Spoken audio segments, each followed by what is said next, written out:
still do 7 NUFC Matters shows for free a week. But if you want to support the channel, there are a few ways of doing it. Hit the like button on each live broadcast or video. This helps the channel grow. Hit the subscribe button and select the all notifications option. Hit the thanks button to buy a super sticker. You can do this on the live chat too. You can also join our Patreon page or buy us a coffee at the link in all of our video descriptions below. We are also looking for sponsors. If you want our latest advertising rates and how you can get involved, then email John at nufcmatters1892@gmail.com. Thanks for watching.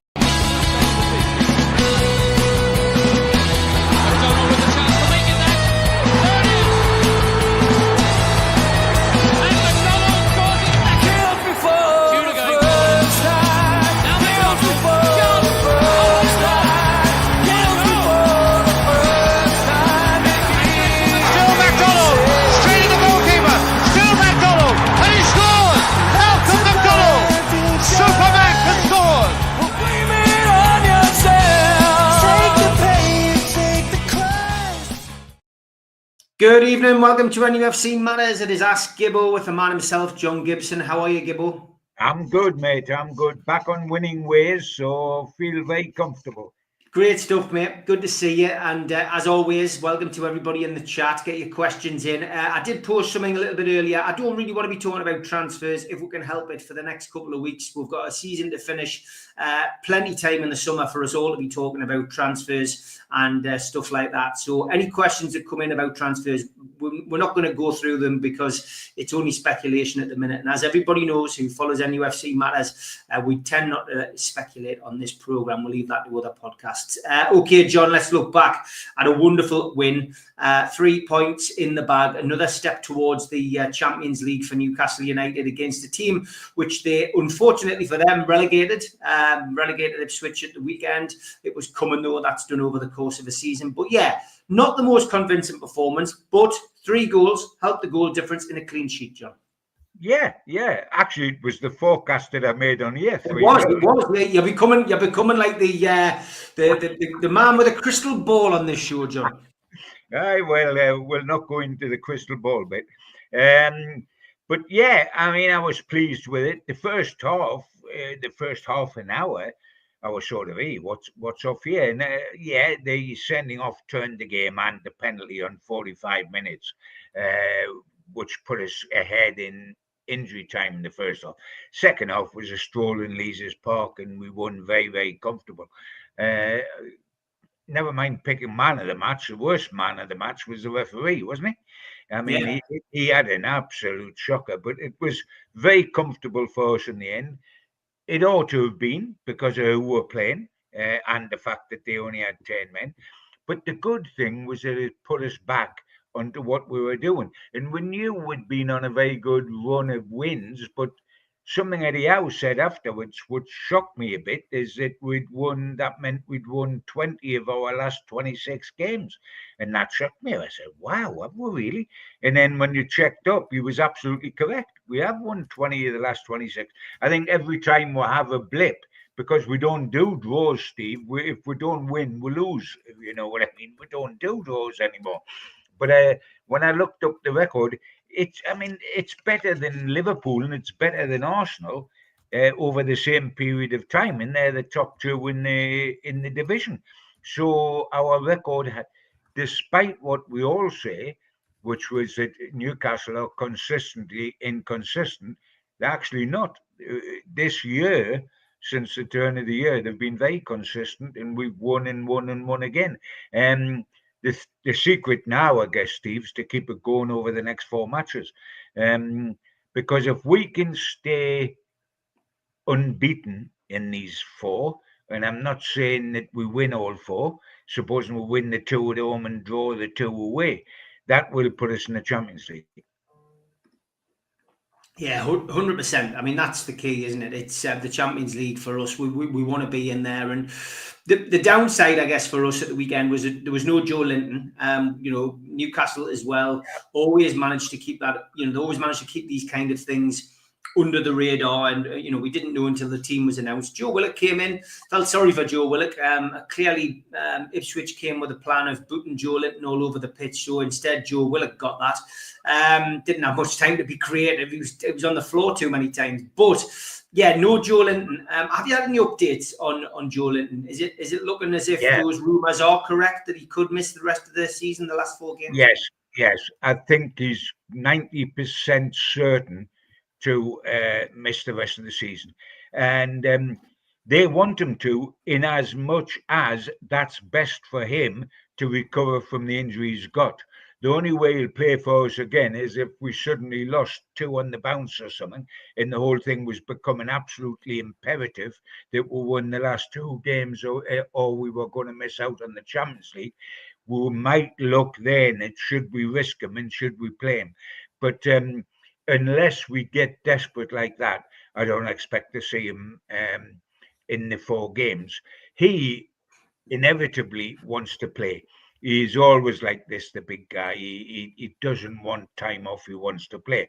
But when you think of it, Steve, it's the same knee, isn't it? And it's repeating itself and repeating itself. He needs that rest. He needs not to put any more wear and tear on it because it's bothering him and bothering him and bothering him. What concerns me about him missing on the 4 is that the 4 games left are the sort of games we need him. I mean, if he was going to miss a game, the Tractor Boys was the game to miss for me, because he is at his best when we play on the transition, when we need him to be alongside the other 2 to win the ball for us and get us going again, as he did perfectly in the League Cup final. And as it'll be that sort of match against Brighton where we'll have to win the ball back and go forward. Again, the Tractor Boys were never going to give us that sort of real problem to face because they hadn't good enough performers. So we got away with Willock in. He was given a rough time, as you well say. It's going to be interesting. He's at his best when we defend quite deep, win the ball, and there's acres of green grass for him to gallop into. That's when he's at his best. When we are controlling the game and it's happening in tighter areas from him, he struggles a little bit. It's going to be interesting because I think we're going to find Willock starting, but there's also going to be more game time, I would think, for Lewis Miley getting on for Willock on the hour mark or whatever. So I think we'll probably see a little bit more of Lewis Miley in the run-in as well. Yeah, I would imagine so. Marcus, yes, already at 19 wins this season. To think we averaged around 11 wins the 10 years prior to Eddie speaks volumes. Yeah, well said, Marcus, indeed. We will come to the Brighton game towards the end. I can see people asking if who Gibbo would play before, with Joelinton being out at the weekend, who would he play? We'll come to that towards the end. Obviously, the new ground is still something which is in people's minds. Philip says, ask John, if we move to a new ground, could our atmosphere be less than at present? Because look at the new grounds, Arsenal, Spurs, plenty of day trippers who don't know players or songs. Yeah, I mean, it is the concern, I guess, when you change stadiums. Yes. Sunderland, of course, did it. Middlesbrough did it. The days of Roker and some long gone now, and those kind of purpose-built stadiums. The atmosphere hasn't been any different, at those places. What's your feelings, John, on Newcastle? Will it be the same, or will it be different? Will it take time to get used to it? That's the worry, because the atmosphere in those 2 grounds mentioned are very different. Are they different at West Ham? Possibly. You don't want, lovely phrase, the day trippers coming in, and it's a different atmosphere. We've got to retain ours. We've got to also take the chance, Steve. I don't think we're going to have to increase the size of the ground. And if we are going well, we need the bigger crowd. Look at how many people turned up when we won the Carabao Cup. So we've got to get an increased ground, and we've got to get increased revenue. So we're going to have to put it up with it. But we need to retain the atmosphere. And I think one of the things that has helped the atmosphere terrifically at St. James's, and will play an even more significant part, I hope, in the bigger ground, is the war flags. I think they've helped terrifically to make St James's Park that much different to some of the other grounds. The war flags. I mean, I still marvel to watch that before kick-off. It creates a terrific atmosphere. Yeah, I mean, I think some of the grounds do, and some of the grounds don't. I mean, to be honest, Julie's asking about other grounds. I mean, Arsenal, Highbury had a really good atmosphere. Jules, Highbury was one of my favourite away trips. White Hart Lane on its day, I think, was a good place to go. I think, but we are going to see the change in football. The face of football's changed from a working class game to a middle class game, and we're going to discuss this a little bit more tomorrow night on the Amigos. We believe that, we're now going to that next step, and Newcastle, unfortunately, is going to play its part in that. And I think the supporters will change, over the next 10, 15 years. And when people will get priced out the game, it's what's going to happen, not just at Newcastle, but across the board. But we'll talk more about that tomorrow with a few examples from Mitch and Steve. Mary has asked, rumours that work has begun clearing an area of Leazes Park, and there's some photo evidence on social media of this. Has Gibbo heard anything about this? Just that that's happening, and it's going to have to happen, because I think it's a fait accompli now that we are moving that short distance into Leazes Park and not staying where we are. I think that everybody's accepting that that's going to be the way we're going to go, and it's something I can put up with, because my only fear was it's not being the cathedral on the hill and moving further away. That would have killed me and killed history. I can live with a short move, but yes, I'm told that's happening, and I'm told that a few firms have been touted for putting in tenders for work on a new stadium. Okay, well, that's one to watch over the summer, 100%. Steve Middlemas, good evening. Says, tell you what, Gibbo, the club want to scrap this ticket sale site. Never had one ticket through the ballot this season. It's shocking when they're up for £150 on the internet. Yeah, I mean, tickets are always going to create problems for people, John. Ultimately, I think that's just something the club need to work on and look at time and time again each season, don't they, really? And when they get onto the black market, if you like, and tickets can't go to the ordinary fan, and they seem to be appearing on these secondary sites, it's going to annoy people, isn't it? Oh, and I can thoroughly understand that. I mean, tickets going on the black market, etc., is nothing new. There's just a new way of doing it, Steve, isn't it? In the old days, when Newcastle were going to the cup final in the 50s, and certainly when they went to the cup finals that I went with them in the 70s, the 74 and 76, I mean, the ticket touts. The master ticket tout was in Gateshead, wasn't he? And he had a fistful of tickets, and anybody could get a cup final ticket as long as they paid 7 times over the top on the thing, and people did. And so, and then you got the Sandwich Brigade went to those matches instead of some of the regular fans. It's not new, but it's annoying, and there's always been a black market. It used to be ticket touts. It's now more sophisticated than that. Good to see Eddie Howe back at the weekend, John. He still looked a little bit peaky, I've got to be honest, at the press conference, and he still had a little bit of a cough, didn't he? Yes, he did. He was far from being, I mean, I think he was probably 75%. He was far from being 100%. But it was great to have him back. You want your leader to be out leading the troops, especially when you're not talking mid-season, when things can ebb and flow. You're talking about the business end of the season, where it's now or never, 4 games to go. You want your guy back. Funny, wasn't it? I mean, during his absence, we had the Mad Dog absolutely acting like a manager, very restrained and very dignified, and very much the manager, temporary manager in charge. And the minute you get the real boss back, he's a Mad Dog again, off the leash, isn't he? Giving it yappity yap and doing it and gets booked. And so we do need Eddie. If he was only 70% at Ipswich, we do need him 100% down on the south coast, because he hasn't got the Mad Dog to do all his growling for him. he's going to have to do it himself from the touchline. He'll probably have Graham Jones down with him, of course, but he'll have to do more of the. He said he had trouble barking the orders out onto the pitch because his voice wasn't strong. He wasn't feeling strong. But at least he had Jason alongside him. He won't have that down on the South Coast, so we need him back to his vocal best. Just getting away from Newcastle briefly, John, the 3 teams that have gone down this season, gone down in record time: Ipswich, Leicester and Southampton. Southampton, of course, currently on course to at least equal that worst points total that's been held in the Premier League.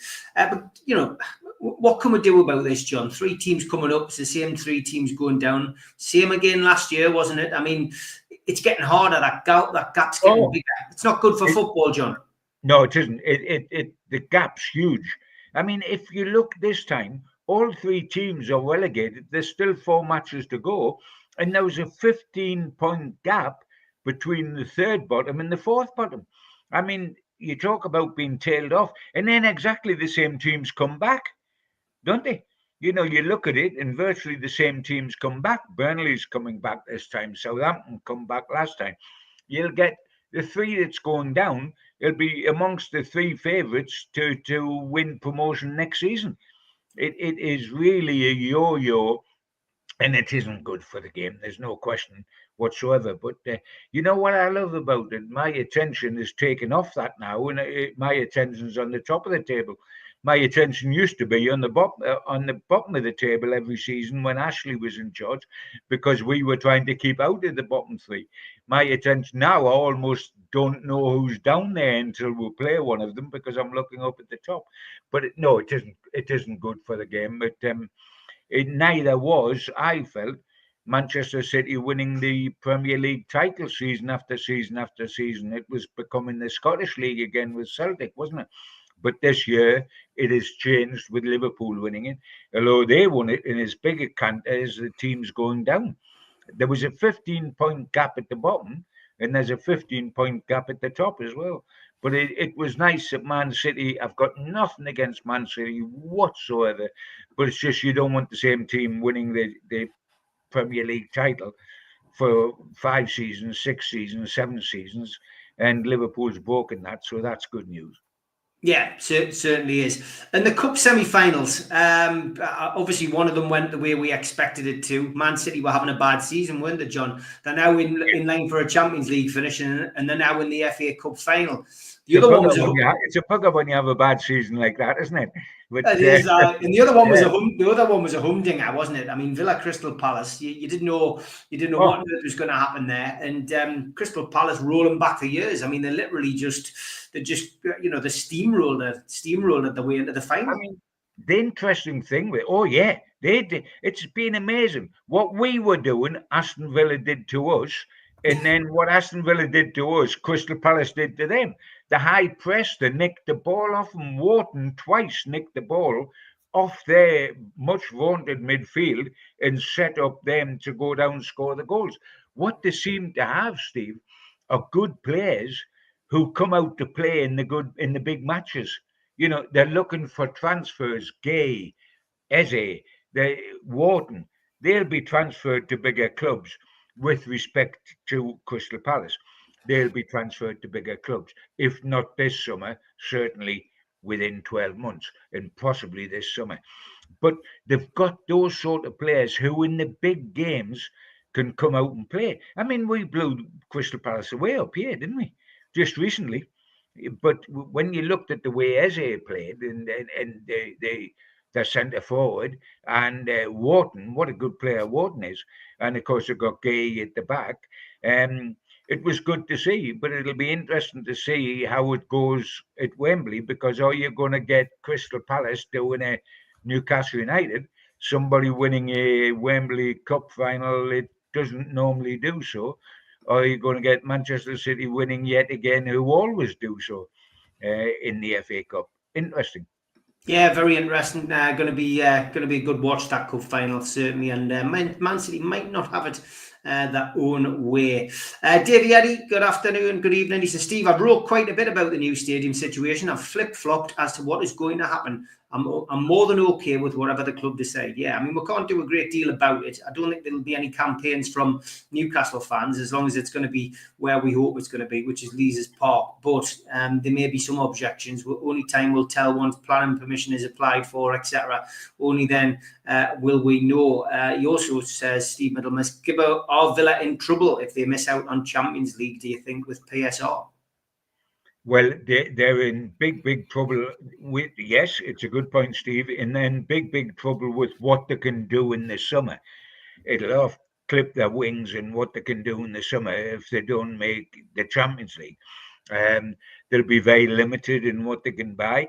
They had a much bigger squad than us, and at one stage it looked as if it was paying off. They got to the quarterfinals of the Champions League, the semi-finals of the FA Cup, and were fighting for a Champions League qualification again.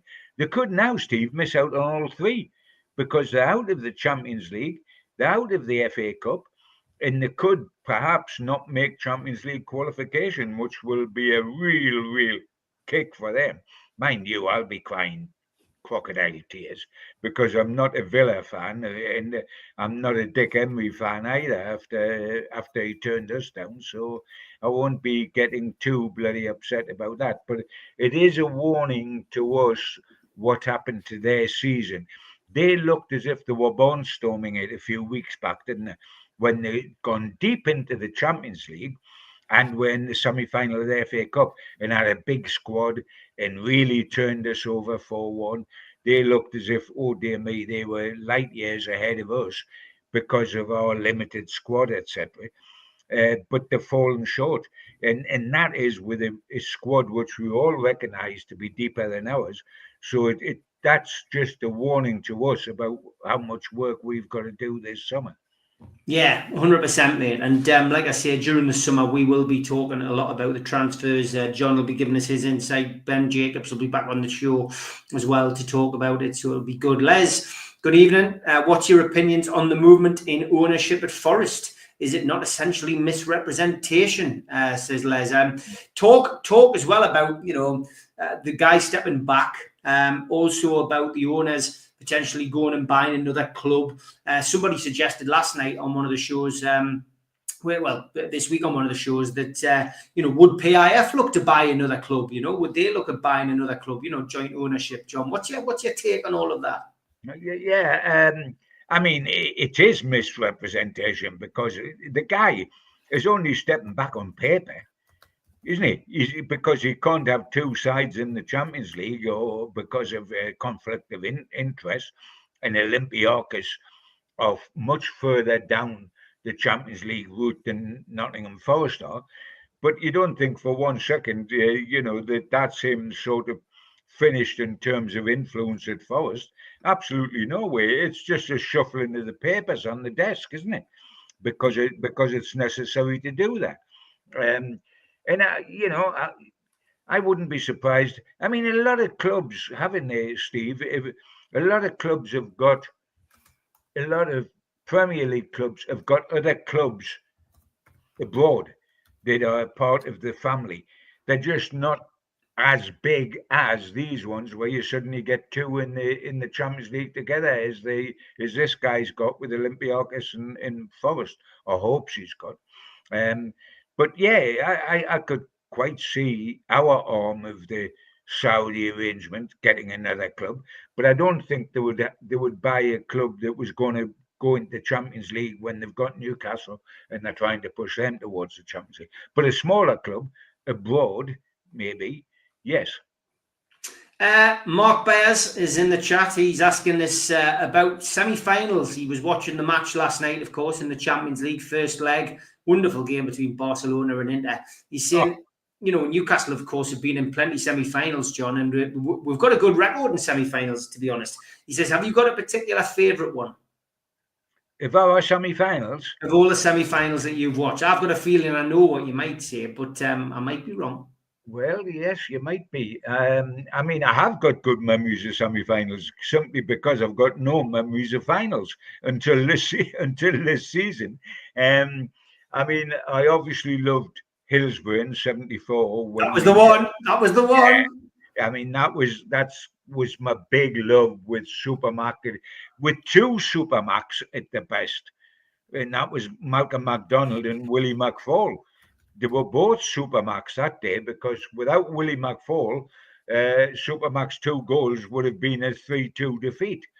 But the other Supermac at the back end kept them out, and allowed Supermac to put them in. And the goals Supermac scored, contrasting and with Hibby's participation, that was wonderful. I have good memories of 98 and 99, just because I'm a big Alan Shearer fan, and he won both semis for us in 98 and 99. It was his goals that got us to Wembley.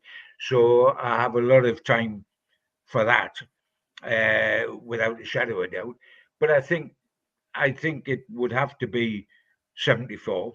I don't know if we're allowed to include 69. Yeah. Because in the first cup, and it was 2-legged, and Glasgow Rangers, etc. Good memories there. But if you're talking about a one-off semi, it would have to be 74 and turning over Burnley. And Mark Byers, he's sometimes the heat gets to him in America. He says, "I know we don't do lookalikes anymore, but in those specs, Gibbo is giving me Bricktop vibes from Lock, Stock and Two Smoking Barrels. Can he give us his best Cockney accent and say, 'Feed him to the pigs, please'?" Yeah, I think I'll leave the acting to you, Steve. That's what a classic. Absolutely brilliant. I think that'll do for me. That'll do for me. I mean, the tit was a bit like Brian Johnson, and I'm not going to sing any AC/DC song either, but I don't mind being compared with those guys. Yeah, that'll do for me. Not a bad thing at all. I'm actually only wearing the cap in case of woodpeckers flying around there. Just looking at the teams coming up, I've got to be honest, I'm over the moon, John, at who's come up, because as somebody who likes to get to the away games, there's a distinct joy at seeing some of those teams that are a bit further away going down, and some teams closer to home coming up. Leeds, who infamously, there's a song penned, Leeds are falling apart again. Well, they haven't fallen apart. They've gone and done it. They're up, and Burnley are up as well. Second place, Burnley. Burnley, probably the biggest yo-yo team in recent times.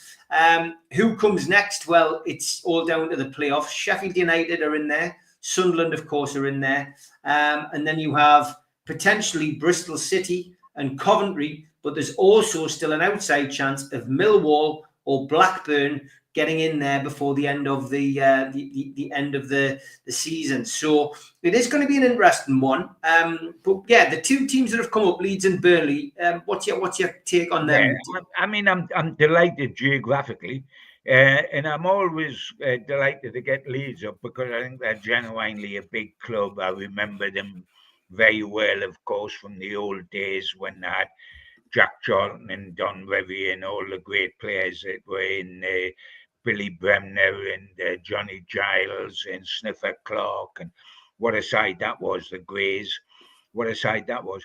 And they are a big club, and I still fancy us for 6 points against them, but it's nice to have a big club up. Burnley have been this yo-yo side, really, haven't they? And brought up by one of our old boys, of course, Scott Parker, who has brought them up. Nice to have them instead of Southampton and going all the way down there. What I find absolutely intriguing is the playoffs, Steve. Mm-hmm. The playoffs are by teams, all of which are deadbeats at the moment, or easy beats. At the moment, they're all tripping over themselves not to come up on it. Sheffield United have imploded after looking terrific. They've imploded. Sunderland are going into playoffs and have just lost 4 successive games. And I tell you what, you're thrilled to go into playoffs with that sort of form, aren't you? Yeah. Coventry's gone up and down from getting into the playoffs at the end. And I mean, I'm rather keen on them because they've done terrific to come from nowhere under Frank and probably sneak in. Bristol City have just been absolutely dismantled by Leeds. I mean, really, they should. I think the Premier League should say, sorry, we're not having a playoff for somebody to come and join us because none of you are worthy of it. You all keep losing. We don't want any of you to come up. Whoever the third team is that comes up, Steve, is going to be odds-on favourite to beat this record that Southampton are trying to avoid on their current results, aren't they? On their current results, you can't believe all the sides are going. They're all doing moonwalks. You know when you walk backwards instead of going forwards.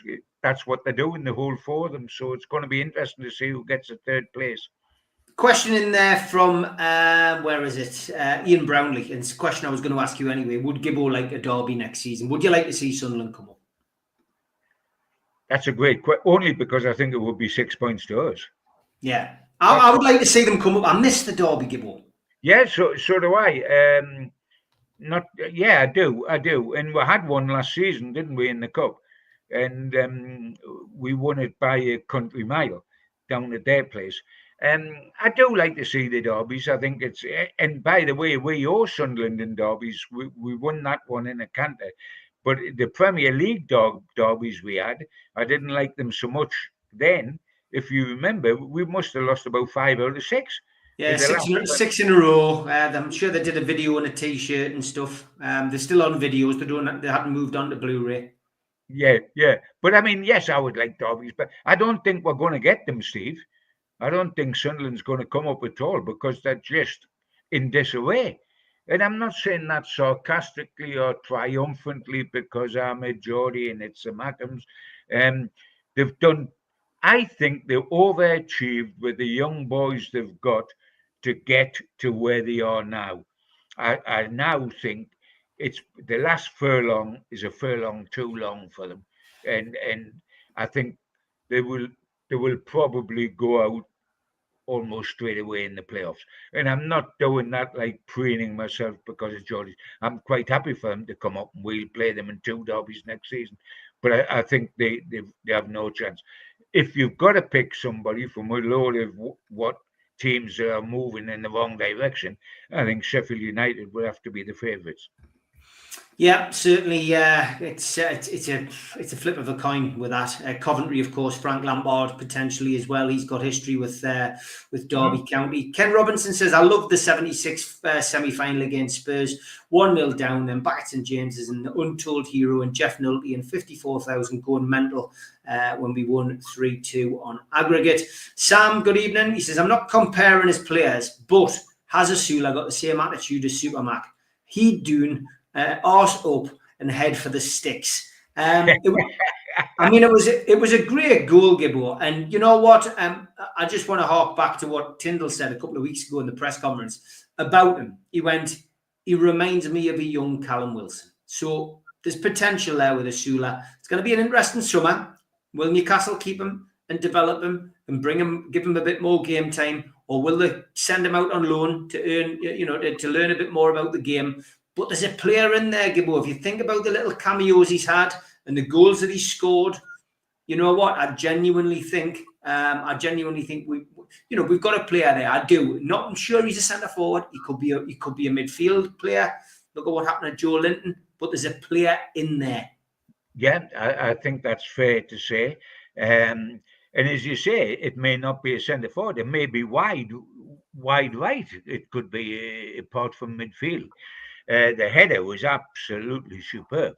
I mean, that was a proper header, and that was a Supermac header. I would hate to saddle him with, one Premier League goal and he's suddenly Supermac, because that would be a weight to carry on his back, because you're talking about a legend there. I think there is a player in there. I know that Newcastle's plans have been because of course the Newcastle plans aren't just beginning in the summer. They're making them now. They've been making them since the end of January. And the plan originally was to send Asula out on loan next season to learn a bit more of the game, to get more game time, because we get so little game time here. How would he develop? because he needs time on the grass. And so the idea has been to send him out. But what will happen, because we're now presuming that Wilson is going to go, and I think the board will insist that's true. I mean, Eddie Howe would keep him. Eddie Howe will keep everybody, bless him. Eddie Howe's lovely. He just wants to keep everybody and add to him, and you can't do that. So if Callum Wilson goes, and Callum Wilson ought to go, with all our blessings and our thank yous, then Sula will only go out on loan as long as we sign another centre forward. And considering that the centre forward's not going to be their priority in the pecking order, they're wanting 3 players before a centre forward, and that's an outside right, the right-sided centre half, and a goalkeeper.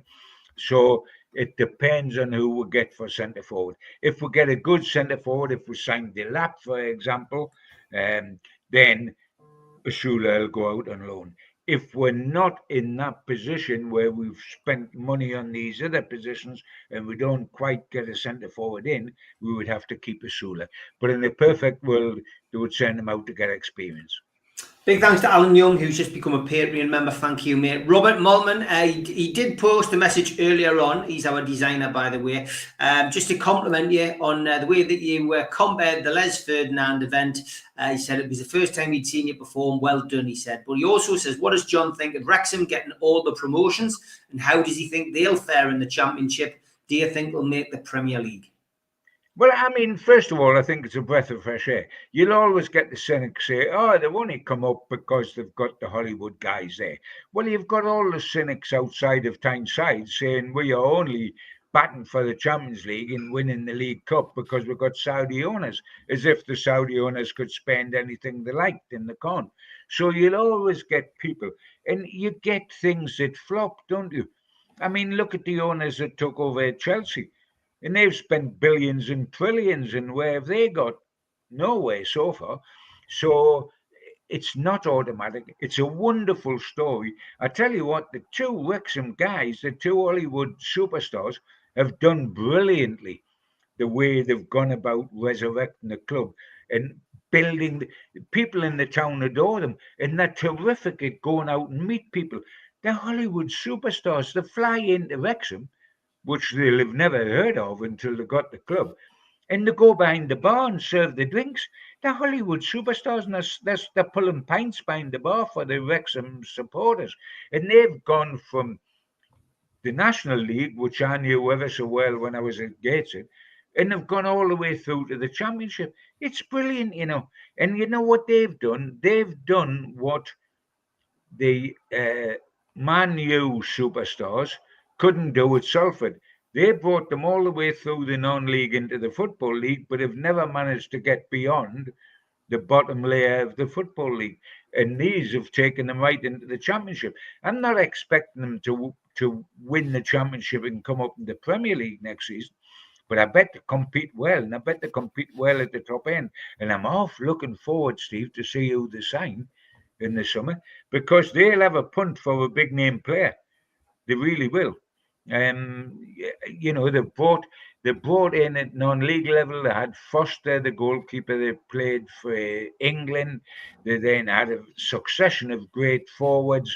They signed Mullen. They signed Smith from Reading. They also had people like Fletcher and all their stars. They've done absolutely terrific. I think it's a great story, and I'm going to be fascinated to see how they do next season. But I'm all for them. Well done, them. Yeah, me too. How long do you think it'll be before PSR goes away? I think it'll be once Man City's case is decided, John. Yeah, and when will that be finally decided, where the dust's allowed to settle? Because the minute we get the result of it, whatever the result is, Man City will appeal. Unless they get off with every one of the 136 charges or whatever it is, and they're not going to do that, they will appeal. So this will rumble on and rumble on. I mean, I am sick to death of it, and I've said it so often, and I am really sick to death of it. It's strangled us, and unfairly so. And jealous clubs have tried to rain on our parade as well, haven't they? You know, they've really made life difficult for us. And this is something that was never faced by Man City themselves when they were first taken over, or by Chelsea when Abramovich took them over. And it was brought in for all the good reasons, and all it's produced is bad. Okay, Newcastle United's penultimate Premier League away game of the season takes them to Sussex on Sunday for a 2:00 kickoff at the AMX Stadium, and it is live on Sky Sports. 3,000 Geordies will be on their way down to the AMX, including quite a few of the NUFC Matters community. And if you want to forward your ticket, if you can't go, that is available now until 9 a.m. on Sunday.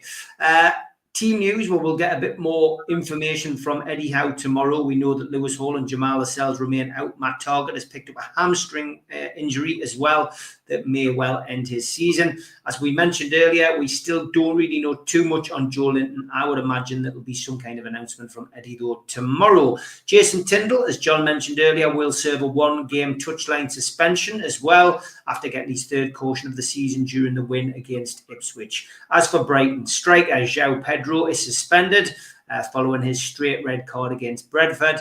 And Cadigaloo, Rutter, Webster, Milner all miss out through injury, while Jason Steele, Jan Paul van Heck and Iga Julio could all return. In Brighton's last game, well, they beat West Ham 3-2 on Saturday to end a winless run of 5 Premier League games. Former Newcastle player, I say player in inverted commas, Yankuba Minte, has contributed 6 goals in all competitions for Albion this season, including 5 in the Premier League. His most recent strike came in the FA Cup on Tyneside back in March. The officials have been announced, and the referee is Craig Pawson. It's his 4th appointment for a Newcastle United Premier League game this season. He took charge of the 1-0 home win over Southampton, the 0-0 draw at Everton, and the 2-0 home defeat against West Ham. And on VAR, it is Andrew Madeley. So, John, I think this is the toughest game of Newcastle's run-in, and people may raise an eyebrow at that, but our form against Brighton is horrendous. I am labelling this the Isak game. Which Isak turns up? If Isak, the predator in the box and outside the box, turns up, I genuinely think we can get something out of this game. He's faced Brighton 5 times as a Newcastle player, 4 in the Premier League, and he hasn't found the net. That's got to change. It's got to change. And I'm hoping this is the day that it's going to change. So I am going to go, John, in this game for a 2-2 draw. I'll be happy with a point. Takes us into the Chelsea game looking for a 3-pointer, a proverbial 6-pointer against Chelsea, which, depending on results, could see us in the Champions League again. So I'm going to go for a 2-2 draw, John. What about you? Yeah, I think that's absolutely fair comment. I said before we played Ipswich, if we stay unbeaten for the rest of the season, we are in the Champions League. And I based that on the fact that if we win our home games, 3 home games, and we've already beaten Ipswich, so if we beat Chelsea and Everton, and I had us before all this started drawing at Brighton and at Arsenal, then the job is done. Our record down there, as you've said, this will be our 8th attempt to win a Premier League fixture down there. We've drawn 4 and lost 3. It's absolutely horrendous, but they're in poor form, as you pointed out. Until they scored 2 goals in the last 2 minutes against West Ham, they hadn't won in 5.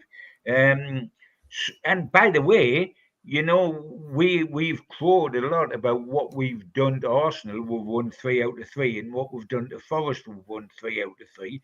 If they beat us, they've won 3 out of 3 against us this season, because at our place, they won 1-0 in the Premier League, and they won 2-1 in the FA Cup, if you remember, Steve. So they're looking for their 3rd successive win over us. I don't believe they'll get it. I think it's a magnificent point that you brought up about Isak. I mean, he is the game changer. If he hits his sensational form, we win. If he goes through the motions, and I believe he's looked like that, I'm not saying he's looked like that, then we could lose. But I'm taking a 1-1, and that's what I thought before I spoke to you, taking a 1-1. Great stuff. EPL places. Just want to say what a gift it is to get to listen to John Gibson. Reminds me so much of the way my granddad talked about the tune. It's the best time of the week. He just wanted to say you are appreciated, John. God bless him for that. Lovely lad. Just to finish up as well, every show we do on a Thursday, we always mention Supermac. We always give an update. And then for some reason, people who clearly haven't watched the show always post, why isn't anyone telling us what's happening to Supermac? There's no change, unfortunately. There is. There is change now. We've got to change. Go on. I'm glad you brought the subject up. I forgot about it. We do every week, don't we? But people seem not. Yes, you do. But I forgot about it this week. And I spoke at great length to him. I think it was Monday on the phone. And I said, when I left him then, I said, big man, if anything changes, drop me an email, do something, let me know. And lo and behold, he said, Gibbo, it was so wonderful to talk to you. I've just heard, this was 24 hours later, his hip operation is the Wednesday before we play Everton on the last game of the season. Hallelujah. Hallelujah. So he was all from being very low in a snake's belly. He was then all up about sitting next to me in the press box next season and us doing the podcast. So let's hope that that's the way it really is. But that's the new news, and it's the big news, and it's the first time it's been mentioned publicly. So fantastic. Well, thank you for sharing that tonight. Great news for Supermac, says Les. Great news. Yeah, we're all delighted about that. So anyone in the chat, if you see any comments on the videos or you see anybody in the chat in the future, Jules and the moderators, Les, etc., Denise, make sure that you spread the word in the chat that Supermac is going to be hopefully back for next season, which will be great news for everybody. But John, thanks for your time. Slightly shorter show, as everybody knows. I'm busy with rehearsals and stuff. So I will see you next Thursday at 11 o'clock, John, because it's performance week next week. Take care, mate. God bless. Thanks a lot. Take care, guys. Big thanks to all our sponsors. Skips and Bins. Say hello to low-cost waste disposal with pay-as-you-go and contract waste management. Their website, skipsandbins.com. Contact them, www.skipsandbins.com/contact. Big thanks to Mr. Vicky Sauces, handmade in Cumbria. Their website, mrvickies.co.uk. Email, info@mrvickies.co.uk. Telephone 01768 210 102. Thanks to our fanzine sponsor, United Group Travel, UK Coach Holidays. There are no strangers on our tours, just friends you haven't met yet. 2 crew, driver and courier, local family company, 3-star plus quality hotels, no interchanges. Hot and cold snacks and drinks available on the coach, all excursions included. Their website, www.unitedgrouptravel.com. Email beverly.ugtl@gmail.com. Telephone 01670 632 460 or mobile 0791 666 4174. A big thanks to Media Arts for all the technical side of things. And if you want to listen to us as a podcast, you can find us on Sport Social Podcast Network. We're also available on iTunes, Spotify, and other podcast providers. If you want to support the channel, then hit the subscribe button. We still do 7 shows a week. Hit the like button, which is the thumb underneath this video, and click share to your social media. You could also take out a monthly membership or an annual membership at nufcmatterspodcast.co.uk.